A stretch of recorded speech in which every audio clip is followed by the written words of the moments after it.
The discovery of forbidden archives. The vast emptiness of space stretched endlessly as the Galactic Council's elite reconnaissance ship, Vorlon's Eye, drifted towards its destination. A distress signal had been detected, a faint, irregular pulse coming from a derelict human research station near the Andromeda Expanse. The station, known as Black Star Outpost, had been abandoned for decades. No records existed of its purpose. No one had dared to go near it. Commander Kylan, a seasoned officer of the Vorthan Dominion, stood at the helm, his dark, reptilian eyes scanning the approaching station. The structure floated lifelessly, its metal hull scarred by time and unknown forces. Cracks in the outer plating hinted at past struggles, as if something had tried to escape. "Commander, we are in range," Lieutenant Vex reported, his tentacle-like appendages gliding over the ship's control panel. "Any signs of life?" Len asked. "None. But there is something strange." Vex hesitated, his greenish skin darkening with unease. He tapped the console, bringing up a holographic display of the station. "The distress signal. It's not automated. It's coming from the main archive chamber." A chill ran through the crew. If there were no survivors, who, or what, was sending the signal? Len straightened. "Prepare a boarding team. We need to know what happened here." A ghost ship in the dark. The airlock hissed as it connected with the station's docking bay. The boarding team, 4 elite soldiers and 2 science officers, stepped inside. The station's artificial gravity was still active, but the air was stale, thick with an unnatural silence. Dim emergency lights flickered overhead, casting long shadows across the corridors. The walls were scratched, deep, jagged marks as if something had clawed at the metal in desperation. Ayla motioned forward, and the team advanced cautiously. Every step echoed, amplifying the eerie stillness. "Stay alert," he warned. "We don't know what we're dealing with." As they approached the archive chamber, the station's old systems suddenly whirred to life. Monitors flickered, but they displayed nothing except static and distorted images. A chilling voice crackled through the intercom. "You shouldn't have come here." The team froze. "Who said that?" Lieutenant Vex whispered, gripping his plasma rifle tighter. The voice didn't respond. The air felt heavier. "Proceed. We need to access the archives," Len ordered, pushing aside the unease creeping through his mind. They reached a massive steel door, its surface covered in strange symbols, human writing mixed with something unrecognizable. The words were carved deep, as if someone had written them in their final moments. One of the science officers, Rilna, brushed her scanner over the markings. Her eyes widened. "This isn't just human writing," she whispered. "It's a containment warning." Thailand's scales tingled. Containment of what? Before she could answer, the door creaked open on its own. The forbidden archives. Inside, the room was vast, filled with towering data storage units, many of them shattered or burned beyond recognition. The air was colder here, thick with something unseen, something watching. At the center of the room stood an ancient terminal, its screen flashing erratic codes. Rilna cautiously approached and connected her scanner. The terminal resisted at first, then suddenly unlocked itself. Files flooded the screen. Human research logs, experiment reports, emergency distress messages. The first log autoplayed. A human scientist, face gaunt with exhaustion, appeared. His voice was shaky. "This is Dr. Elias Cade, chief researcher of Black Star Outpost. If anyone finds this, listen carefully. The station was never abandoned. We locked it down. We buried the truth. We made a mistake that cannot be undone." Static interrupted the message. When it resumed, Dr. Cade's face was twisted in horror. "They are not dead. They are not gone. They are just waiting." The screen glitched violently, and for a brief moment, a distorted figure appeared in the background. Something humanoid, yet wrong. Its shape flickered, shifting in and out of existence. The team staggered back. "Shut it off," Vex snapped, his voice cracking. Rilna slammed the terminal's emergency override, but before the screen went dark, one final message flashed across the monitor. "If you find this, leave. Leave before they wake up." Then, the station shuddered. The lights flickered. And somewhere, in the deep corridors of Black Star Outpost, something moved. The team was not alone anymore. The secrets we never meant to reveal.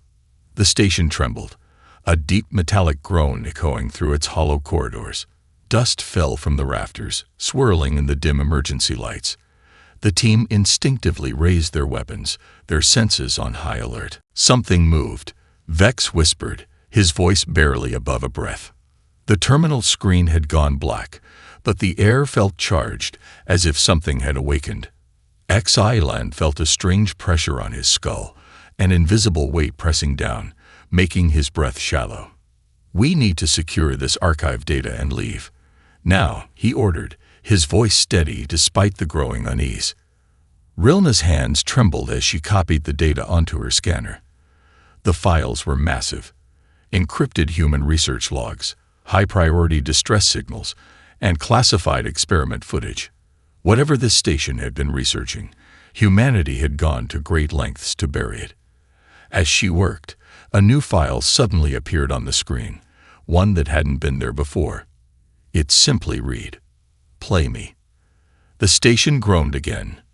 "Don't," Vex muttered. "This place is wrong." But Rilna's curiosity got the better of her. With a single tap, the recording began. The experiment that should have never happened. The video feed was old, grainy.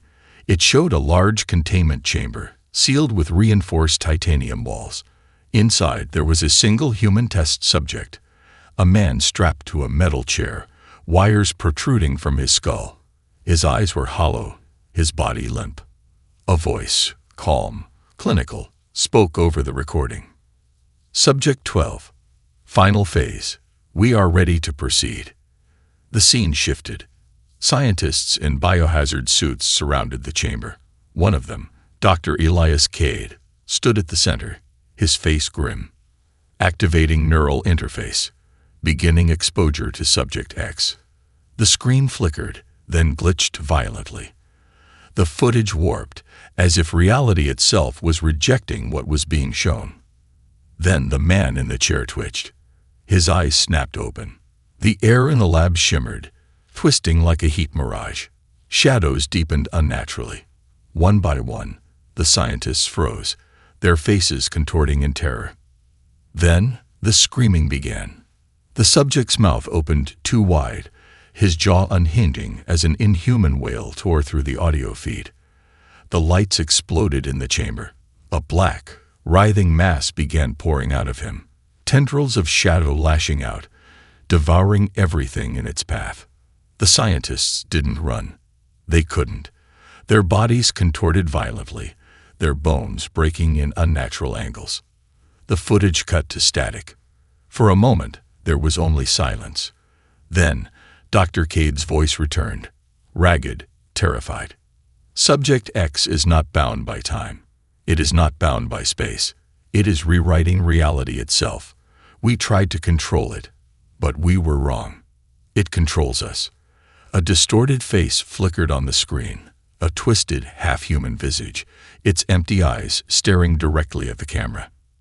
And now, it knows you are watching. The video cut out. Something is here. The team stumbled back, their breaths ragged. What the hell was that?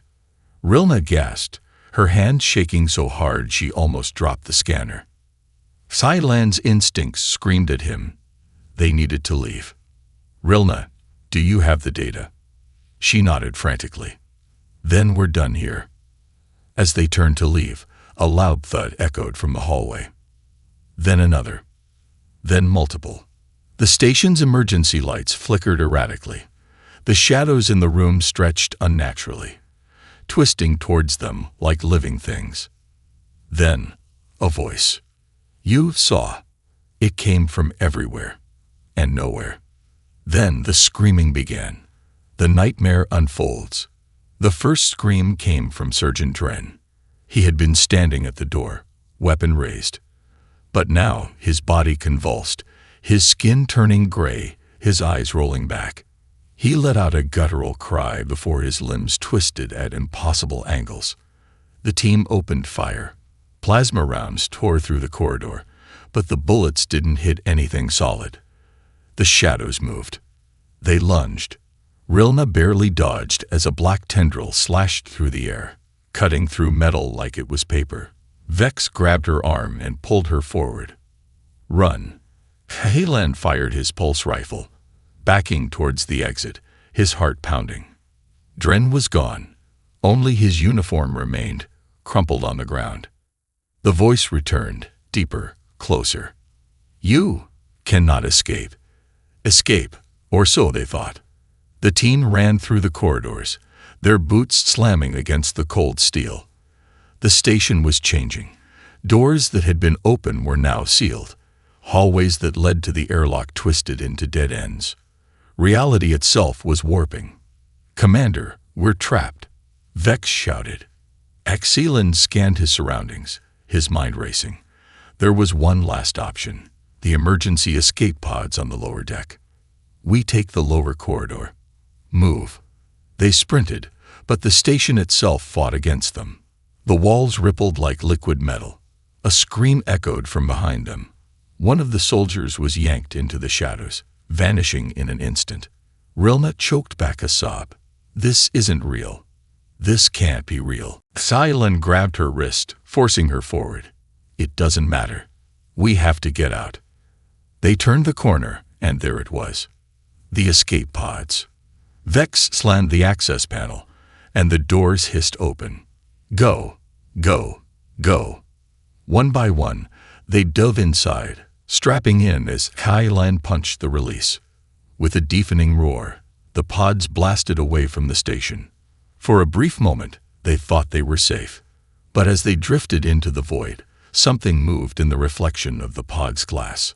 A distorted, hollow face. Watching. Smiling. And then the voice returned, inside their minds. You brought me with you. The horrors that lurk in the shadows.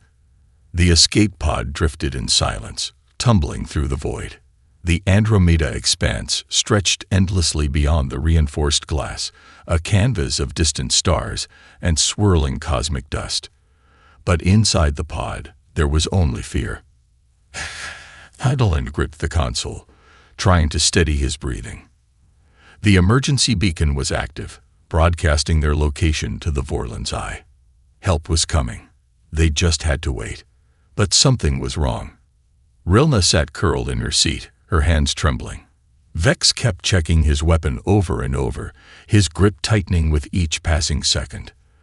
The remaining two soldiers, Carven and Solus, did not speak at all. The silence was unnatural. Then came the whisper. You brought me with you. It was not a sound. It was a presence. A cold, suffocating weight inside their minds, pressing against their skulls like an invisible vice.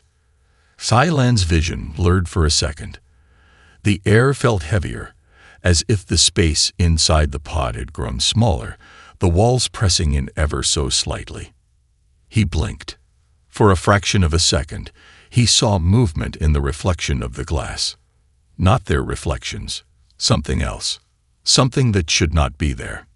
His heart pounded. He turned to Vex. Did you hear that? Vex didn't respond. He sat frozen, his fingers wrapped around his pulse rifle, his breathing shallow. His eyes, normally sharp and alert, were vacant. Eidlanon frowned, waving a hand in front of Vex's face. Lieutenant.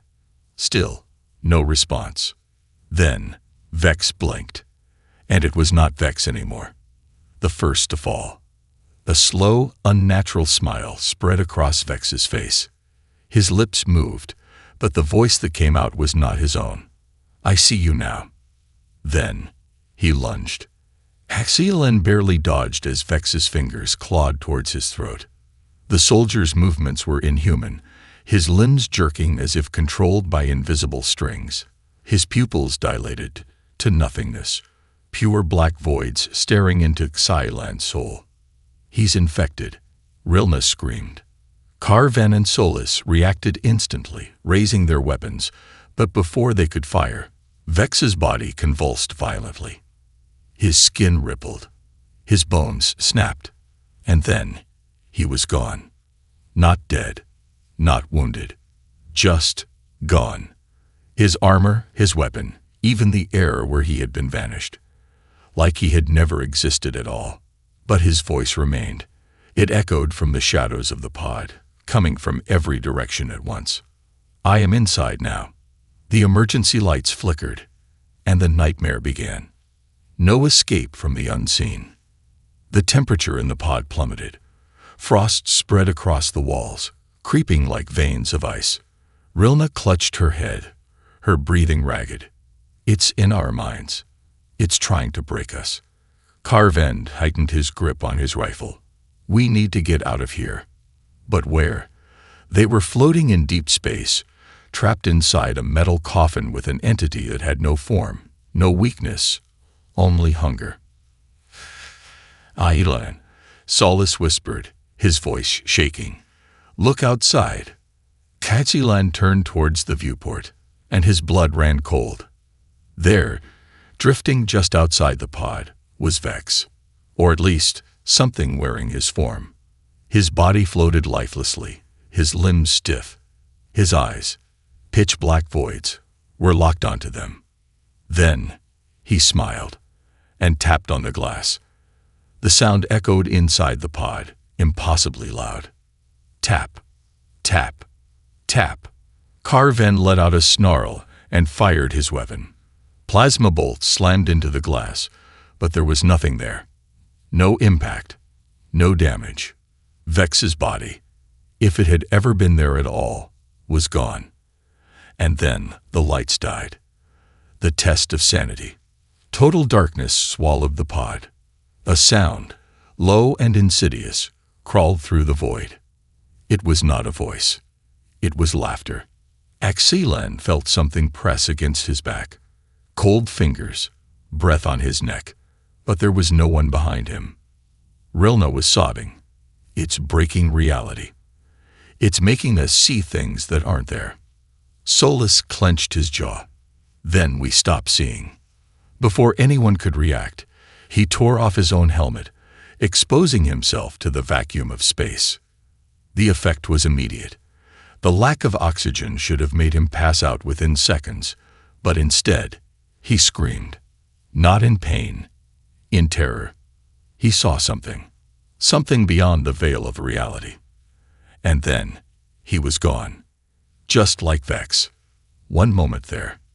The next, erased from existence. The final stand. Rilna was hyperventilating. We have to eject. We have to get out of this pod.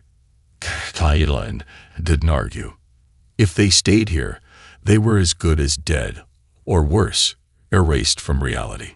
Carven slammed the emergency release. The hatch blew open, and the 3 survivors were sucked into space. Cold, silence, darkness. But the horror was not over. As they floated away from the pod, Ailan caught a final glimpse of it. The lights were back on, and inside were all of them. Solus, Carven, Vex, even himself, sitting there, staring out at him, smiling. The entity had already won. The experiment that should have never happened. Space was silent, yet the horror followed them. Thailand, Rilna, and Carven drifted through the void, their bodies tumbling weightlessly after ejecting from the escape pod. Their suits' thrusters struggled to stabilize their movement. The nearest ship, Vorland's Eye, was still miles away. But none of them spoke, because the pod was still there. Not the wreckage, not a lifeless husk. It was whole, operational. And inside, through the reinforced viewport, they saw themselves, their own doppelgangers, sitting inside, looking directly at them, smiling. Rilna's breathing was ragged. That's not real. That's not real. Hedlund forced himself to look away. We keep moving. Don't look at it. Don't acknowledge it. Carven cursed. If it's not real, then why do I feel like it's watching us? Then, a sound. A deep, low rumbling. A sound that shouldn't exist in the vacuum of space. And yet they all heard it. The endless fall into madness. The stars around them shifted. The vast emptiness of space twisted, as if the universe itself were bending to an unseen will. Then, a new presence emerged. Dark tendrils slithered out of nowhere, coiling through the void like serpents of shadow. They stretched infinitely far, yet were right next to them. Xylan's mind screamed for logic. This was impossible. Shadows could not exist in the absence of light. But these did, and they moved with purpose. Commander, Carven's voice snapped him back to reality. One of the tendrils was reaching for them, writhing through space like a hungry predator. They ignited their suit thrusters, diving away. But the tendril followed. Rilna screamed as it brushed against her helmet visor. For a brief moment, her face was not her own. Xylan saw it clearly, her reflection warped, her features twisting into a black void of teeth and hollow eyes. Then, it was gone. Her body convulsed in sheer terror.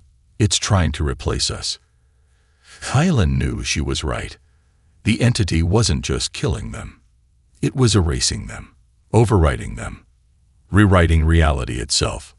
A signal from the past. Their thrusters were running out of power. If Vorlon's eye didn't reach them soon, they would be lost in deep space forever. But then, their suit comms crackled. A voice. Black Star Outpost. You are still within restricted airspace. Identify yourselves immediately. Xylan's blood ran cold. The voice was human. Carven's expression twisted in confusion. What the hell? Where is that transmission coming from? Rilna paled. Black Star Outpost. But it was abandoned decades ago. The comms crackled again. Warning, you are in an unauthorized research sector.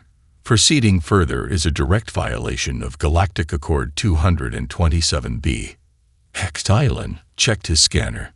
The frequency. It was coming directly from Black Star Outpost, the station that should have been destroyed. That's impossible. His voice was barely above a whisper. Then, a new message appeared on their EGDs. A text transmission. No source. No encryption. No origin. Just 2 words. Look behind. The horror revealed. Xylan turned, and everything shattered. The vastness of space was gone. In its place, a black abyss stretched forever. And in the abyss, they saw it. A monstrous, eldritch entity, shifting between dimensions. It had no true form, only an endless mass of tendrils, writhing like a storm of nightmares. Its presence was too vast, too incomprehensible to belong in any universe. It did not belong in reality. It was reality. The stars twisted around it, swallowed whole. The past, the future, the present, all were being rewritten at once. And at its center, a human figure floated. A man, Dr. Elias Cade. His eyes, black voids. His mouth, smiling. He was part of it now, and he spoke without speaking. You should have left. The final choice. Rilna began screaming. She clutched her head, her memories distorting. She was no longer Rilna. She was someone else, a human, a scientist, a test subject. She had always been here. Carven disintegrated. No sound, no pain, just erased. Xylan fought to stay conscious. He had to resist, had to remember. The entity was rewriting them, turning them into echoes, pieces of its endless, infinite existence. He activated his last beacon, the final distress signal, broadcasting one warning to the galaxy. This is Commander Xylan of the Vorthan Dominion. Black Star Outpost is not abandoned. It is still active. And it is. His voice glitched. The message distorted. Then silence. The signal, however, remained, drifting through space, waiting for someone else to hear it, someone else to follow it, someone else to discover the horrors humanity had left behind. And then, the final transmission played. A whisper from Elias Cade. A final, chilling truth. We never meant to survive. The true purpose of the research station. The distress signal continued to pulse, silent in the vacuum of space, yet ominous in its persistence. The last transmission of Commander Xylan drifted across the cosmos, a fragmented warning lost in the vast darkness. The Vorland's eye had been monitoring the signal for hours. Something was wrong. Captain Aaron Valcour, leader of the Galactic Dominion's emergency response fleet, stood at the bridge of the ship, staring at the distorted transmission logs. The images flickered in and out of focus, a shadow moving inside the Black Star station, an unfamiliar human figure, and then static. His officers shifted uncomfortably. The message had no timestamp. It was impossible to tell if it had been recorded recently or decades ago. Aaron turned to his communications officer. Is the beacon still active? The officer hesitated. Yes, Captain. But something is wrong. The signal keeps looping, but there's no source. It's as if. The ship's alarms blared. Captain, we're detecting an anomaly near the station. Aaron's heart pounded. Visuals. Now. The main screen flickered to life. And then they saw it. Floating in space, just outside Black Star Outpost, was an escape pod. A pod that shouldn't exist. Because inside it, seated perfectly still, was Commander Xylan. His body was intact, his eyes open, but he did not move. The survivor that shouldn't be. Bring it aboard. Aaron's crew hesitated. The air was thick with unspoken dread. No one wanted to touch that thing. No one wanted it anywhere near the ship. But orders were orders. The mechanical arms of the docking bay pulled the pod inside. The airlock sealed. A heavy silence filled the chamber. Aaron arrived with a team of armed soldiers. They pointed their weapons at the pod as a technician carefully pried open the hatch. The door creaked open. Xylan was still there, unmoving, breathing. His face was wrong. His expression was frozen in time, as if he had been caught in the middle of speaking. His lips barely parted, his eyes locked forward. One of the soldiers swallowed. Commander. Xylan's head snapped toward him. You found me. The voice was not his own. It was layered. Multiple voices speaking at once. Deep, hollow, inhuman. The soldiers fired immediately. Plasma rounds tore through his body. He did not bleed. He did not fall. He just smiled. And whispered, Now you see. Then, the ship's lights failed. The infection begins. Screams erupted from the docking bay. Soldiers opened fire in every direction. But Xylan's form faded into the darkness, twisting, stretching into something else. The ship's artificial gravity fluctuated. The metal walls rippled like liquid. And then, the voices began. Soft at first. You shouldn't have come. Then, louder. You never left. Aaron's mind reeled. He stumbled back, pressing his hands against his head. His memories, they were unraveling. For a moment, he wasn't on the Vorland's eye. He was inside Black Star Outpost. A scientist, a prisoner, a test subject. He had always been there. Then, just as suddenly, he was back in his body, standing in the chaos of the docking bay, his soldiers disappearing one by one. Not dying. Erased. Reality was breaking. The last truth of Black Star Outpost. The ship's AI flickered, struggling to reboot. Then, something forced its way into the system. A single file appeared on the captain's wrist console. Black Star Protocol. Do not open. Aaron hesitated. Then, he tapped it. The screen flooded with human logs. Distorted footage. Files from Dr. Elias Cade. If you are seeing this, It means Black Star Outpost has been breached. The image of Cade appeared, his face pale, haunted. You have to understand. This station was not abandoned. It was sealed. Erin's breath caught in his throat. The Dominion, the Galactic Council, the entire universe was never supposed to know what happened here. Because we weren't studying an entity. We weren't containing it. Cade's face glitched. His expression morphed into something hollow. We were worshipping it. Erin's blood turned to ice. The footage glitched violently.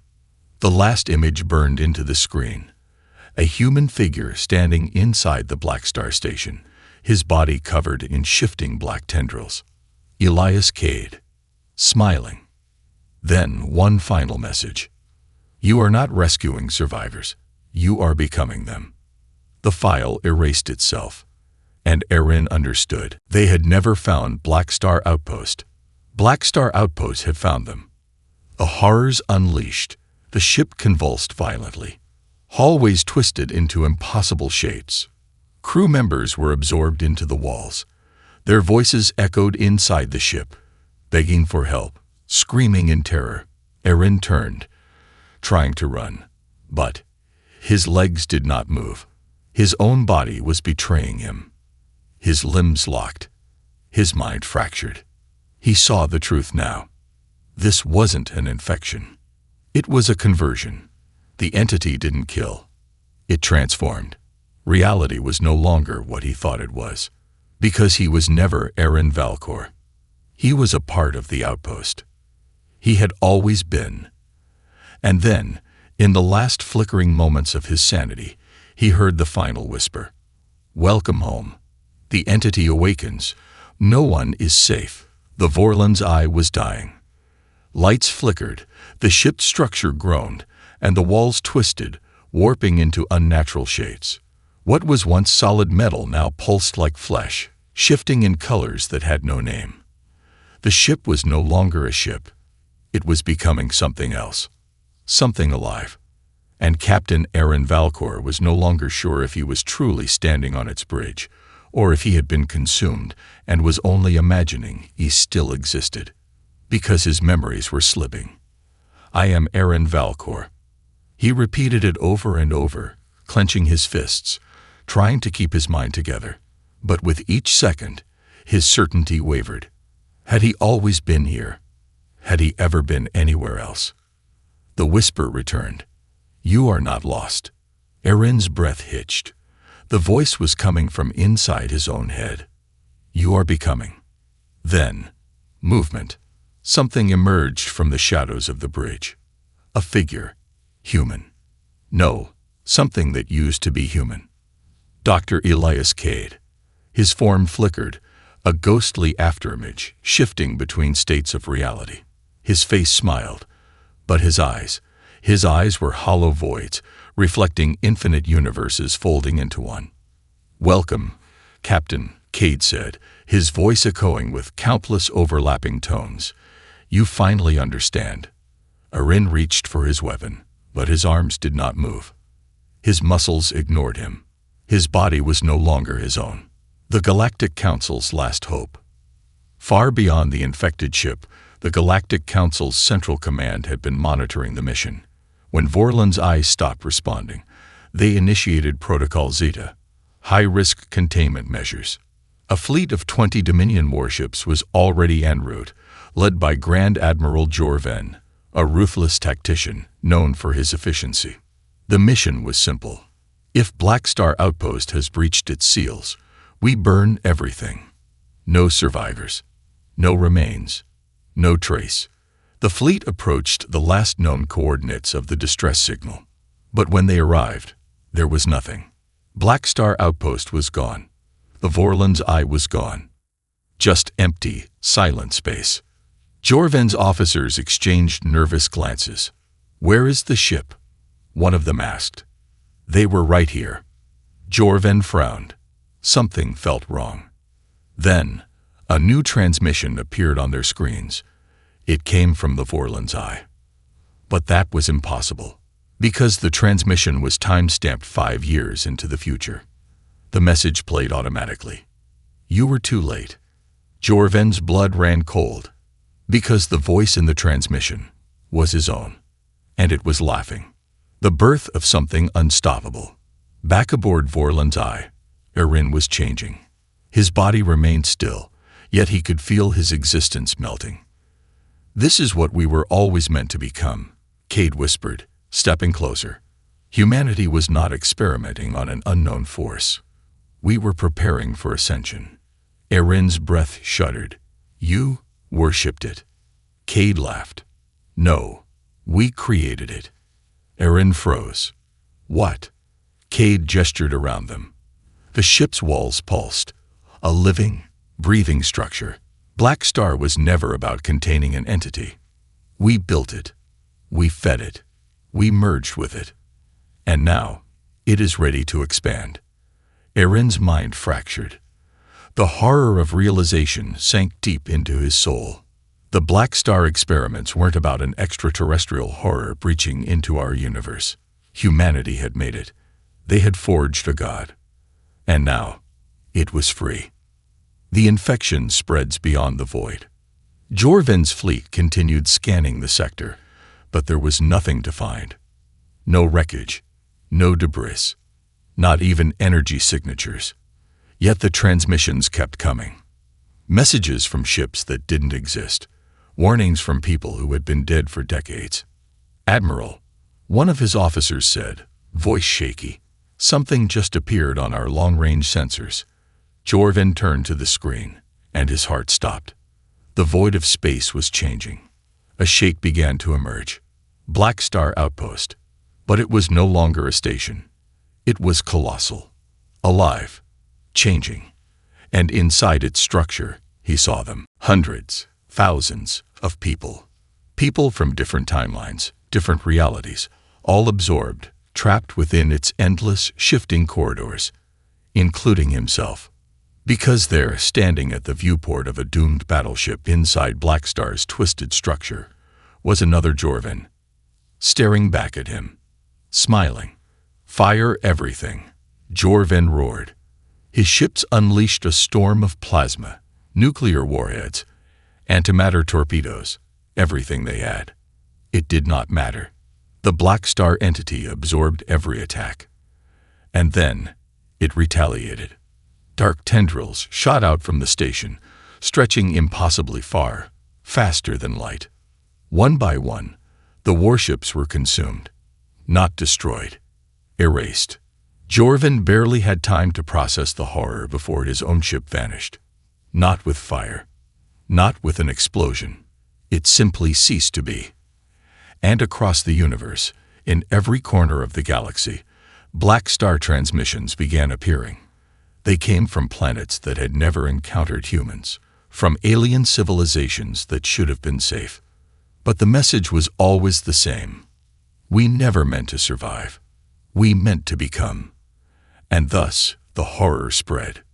Not as an infection, but as a new reality. One from which there would be no escape. The last warning from humanity. The universe was unraveling. Black Star had awakened. It was no longer a station, no longer a single anomaly floating in the void. It was everywhere. The transmission signals had reached every major star system, every planetary network, every deep space relay. No one could stop it. No one could turn away. Black Star's message was not just a signal anymore. It was a thought, a whisper in the mind of every living being. And it spoke in their own voices. Across the galaxy, rulers of entire empires, warlords of distant systems, scientists on remote space stations, all received the same chilling message. Humanity never died. We simply became something greater. And then, they began to see a galaxy in collapse. On Lornex 9, a massive trade hub of the Galactic Dominion, the city-sized spaceport was thrown into chaos. Ships tried to flee, but the Black Star whispers had already infected their minds. Pilots saw impossible coordinates appearing in their nav systems. When they jumped to hyperspace, they did not emerge where they should have. They never emerged at all. On New Valkyrie, A world of 10 billion inhabitants, astronomers stared in horror as their entire sky changed. The constellations, their reference points for navigation and history, were gone. The stars had been rewritten, as if the universe had never been the same to begin with. In the great halls of the Zirakthul Empire, the High Council convened in panic. The greatest minds of their species tried to decipher the black star signals, desperate to find an answer. And then, one of them stood up. A Zerek scientist, one of their oldest and wisest, began to laugh. His colleagues watched in horror as his body shifted. His eyes blackened. His bones twisted, snapping into inhuman angles. And in a voice no longer his own, he whispered, "The future has already happened. You are only now beginning to remember." The council chamber erupted in screams. And in the void above their homeworld, Black Star arrived. The final transmission, the Galactic Dominion, the most powerful force in the known universe, sent one last fleet to the edge of the Andromeda expanse. 3,000 warships, the largest force ever assembled. Their mission was simple: erase Black Star from existence, burn the entire sector, destroy everything. But when they arrived, there was nothing to fight. No enemy, no structures, no hostile ships. Just a vast, endless dark. And then, one final transmission appeared. It was human. The voice was calm, clear. "You should not have come." On the bridge of the Dominion flagship, Grand Marshal Tur Val Sirek felt the air grow heavy. "Who is this?" he demanded. A pause. Then, an answer. "We were once like you. Small, fragile, trapped in time, in bodies of flesh. We built our cities, fought our wars, dreamed of power. But we were blind. We did not see what lay beneath reality, what existed beyond time, what waited for us to understand. Until we opened the door." The Grand Marshal's throat went dry. "Who are you?" Silence. Then, a whisper. "We are humanity. And we have become gods." Then, the entire fleet vanished. Not destroyed, not consumed, just erased, as if they had never existed at all. The horror beyond reality. Across the universe, survivors of the Black Star phenomenon began to experience a new nightmare. Time itself began to break. On Kryn 12, explorers discovered ruins that should not have been there, ancient structures built by humans, thousands of years before humans ever left Earth. On the forgotten world of Tylos, an entire colony found themselves unable to die. Wounds would heal instantly. Their bodies no longer age. But their minds were not theirs anymore. On Earth, what remained of it? Black Star fully revealed itself. A great monolithic structure, stretching beyond the sky, its surface shifting like liquid metal. And from within it, something stepped out. A human figure, no longer bound by flesh, no longer bound by time. It looked at the terrified people of its homeworld and simply smiled. Then, the world faded into black, and Earth was no more. The end that was always meant to be. Across the cosmos, the final truth settled. Black Star was not an enemy. It was not an infection. It was a transition, a higher state of being. And one by one, the last remaining civilizations in the universe ceased to be. Not with war, not with destruction, but with understanding. Because Black Star had never been a mistake. It had never been an accident. It was humanity's final evolution. The last step beyond flesh, beyond time, beyond existence itself. And the universe finally became one with them. No more suffering, no more war, no more mortality, just eternity. And then, at the very edge of the last reality, in the infinite void where no stars remained, one final message whispered into the fading cosmos. Run. Run while you still think you can. And then, there was nothing.